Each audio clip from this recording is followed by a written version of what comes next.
Sagarika Ghosh recently post করেছেন তার x হ্যান্ডেলে যে মমতা ব্যানার্জিকেই ইন্ডিয়া অ্যালায়েন্সের দায়িত্বে আসা উচিত, তিনিই নেত্রী হওয়া উচিত এবং এটা প্রাক্তন প্রাইম মিনিস্টার মনমোহন সিং এর একজন অ্যাডভাইজারের তরফ থেকেই বক্তব্য উঠে এসছে বলে তিনি দাবি করেছেন।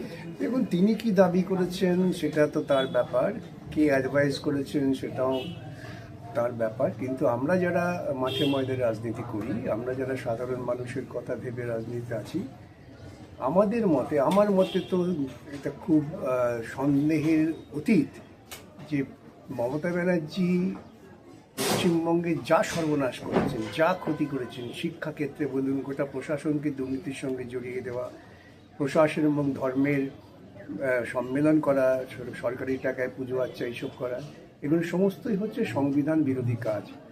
এখন ভারতবর্ষের মধ্যে আমরা দেখেছি যে সংবিধান বিরোধী শক্তি হিসেবে আরএসএস তারা কাজ করছেন। এখন আরএসএসের অনুগামী কিছু মানুষ বিভিন্ন দলে থাকতেই পারেন এবং তারা মনে মনে চাইতে পারেন যে আরএসএসের মধ্যে থেকে আরেকটা বিকল্প নেতৃত্ব তৈরি হোক, তাই এসব কথা বলছেন।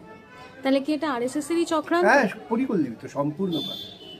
কিন্তু রাহুল গান্ধীর নাম তো বারংবার উঠে আসে ইন্ডিয়া অ্যালায়েন্সের লিডার হিসেবে, সেখানে মমতা বন্দ্যোপাধ্যায়। রাহুল গান্ধী হচ্ছেন অ্যাকসেপ্টেড নেতা। কংগ্রেসের সঙ্গে আমি যে পার্টি করি তাদের প্রচুর মত পার্থক্য আছে বিভিন্ন বিষয়ে, কিন্তু বর্তমান পরিস্থিতিতে ভারতবর্ষের বুকে সমস্ত মানুষকে ঐক্যবদ্ধ করা, ধর্মনিরপেক্ষ মানুষকে, যুক্তিভিত্তিক চিন্তাবাদী মানুষকে ঐক্যবদ্ধ করার ক্ষেত্রে রাহুলের যে ভূমিকা, সে ভূমিকার প্রশংসা করতেই হবে। সত্যকে তো অস্বীকার করে লাভ নেই, কিন্তু প্রতিক্রিয়া শক্তি সবসময় চাইবে রাহুলকে ছোট করতে। দেখছেন না, অদ্ভুত ব্যাপার, এপস্টিন ফাইলে হরদীপপুরের নাম আছে কেন? হরদীপপুরের যুক্তি দিচ্ছে রাহুল গান্ধীর ভিয়েতনাম জায়গা, এর সঙ্গে কী সম্পর্ক আমি জানি না। এগুলো তো অনেক প্রচার মাধ্যম আছেন।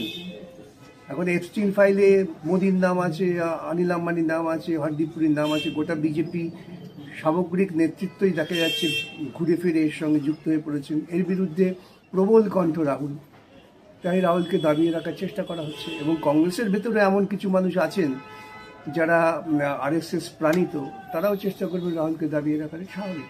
তাই মমতা ব্যানার্জির নাম ওঠানো হচ্ছে। সেই কারণে মমতা ব্যানার্জির নাম মাঝে মাঝে খুঁচিয়ে তোলা হয়।